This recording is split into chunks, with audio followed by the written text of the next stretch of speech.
Miss Daisy is Crazy by Dan Gutman. Pictures by Jim Palin.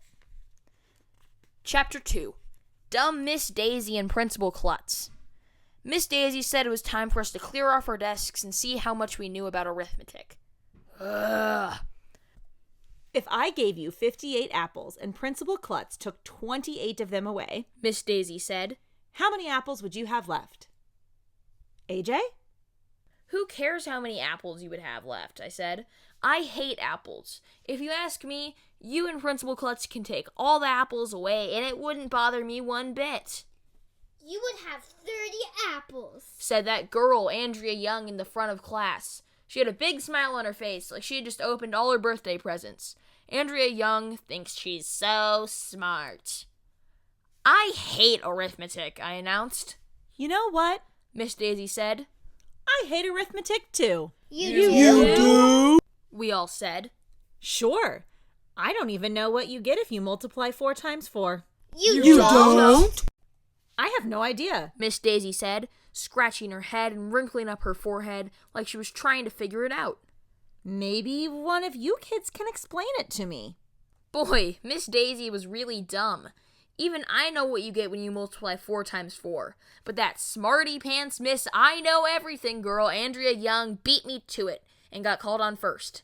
If you put 4 crayons in a row, she told Miss Daisy as she put a bunch of crayons on top of her desk. And you make 4 rows of 4 crayons, you'll have 16 crayons. See? Then she counted the crayons from 1 to 16. Miss Daisy looked at the crayons on Andrea's desk. She had a puzzled look on her face. I'm not sure I understand, she said. Can somebody else explain it to me? Michael Robinson, this kid wearing a red t-shirt with a dirt bike on it, explained 4 times 4 again, using pencils. He had 16 pencils on his desk and 4 rows of 4 pencils. Miss Daisy still had a look on her face like she didn't understand.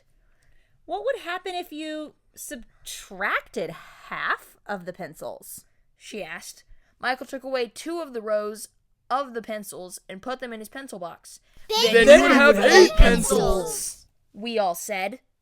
Andrea Young added, half of 16 is 8. Miss Daisy wrinkled up her forehead until it was almost like an accordion. She still didn't get it. She started counting the pencils on Michael's desk out loud and using her fingers. She got it all wrong. We gathered around Michael's desk and tried to explain to Miss Daisy how to add, subtract, multiply, and divide numbers using the pencils. Nothing worked. Miss Daisy had to be the dumbest teacher in the world. No matter how many times we tried to explain, she kept shaking her head.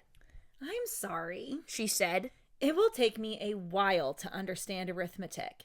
Maybe you can explain it to me more tomorrow. For now, we have to clean off our desks because Principal Klutz is going to come in and talk to us. I know all about principals. My friend Billy from around the corner, who is in 2nd grade last year, told me that the principal is like the king of the school. He runs everything. Billy says that if you break the rules, you have to go to the principal's office, which is a dungeon down in the basement. Kids in the dungeon get locked up and are forced to listen to their parents' old CDs for hours. It must be horrible. Miss Daisy told us to be on our very best behavior, so Principal Klutz would see how mature we were. Finally, he walked into our room. "Welcome to the 2nd grade," he said cheerfully. "I'm sure we are all going to have a wonderful year together." Principal Klutz said a lot of stuff about the rules of the school. We're not allowed to run in halls, and we're not allowed to chew gum, stuff like that. But I wasn't listening very closely because I kept staring at his head. He had no hair at all. I mean none. His head looked like a giant egg. When Principal Klutz was all done teaching us about the rules of the school, he asked if anybody had any questions about what he had said. "Did all your hair fall off your head?" I asked. "Or did you cut it off?" Everybody laughed, even though I didn't say anything funny. Miss Daisy looked at me with a mean face. "Actually, it was both," replied Principal Klutz with a chuckle. "Almost all my hair fell out on its own, so I decided to shave the rest off." That's the saddest story I ever heard, said this girl, Emily, and she burst into tears. "Don't feel bad," Principal Klutz said. "It could have been a lot worse." Ow, sniffled Emily. "Well, at least my brain didn't fall out of my head," We all laughed, even Emily. Principal Klutz was a pretty funny guy for a principal. Any other questions? Do you have a dungeon down in the basement where you put the bad kids? I asked. Actually, the dungeon is on the 3rd floor, Principal Klutz replied. Nobody laughed this time. He quickly told us that he was just making a joke and that he didn't have a dungeon at all. Principal Klutz must have felt bad that we didn't think his joke was funny, because he invited us up to the front of the room to touch his bald head. We did, and that made everybody feel a lot better.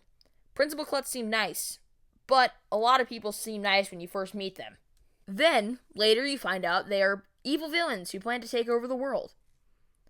I bet he was lying about the dungeon.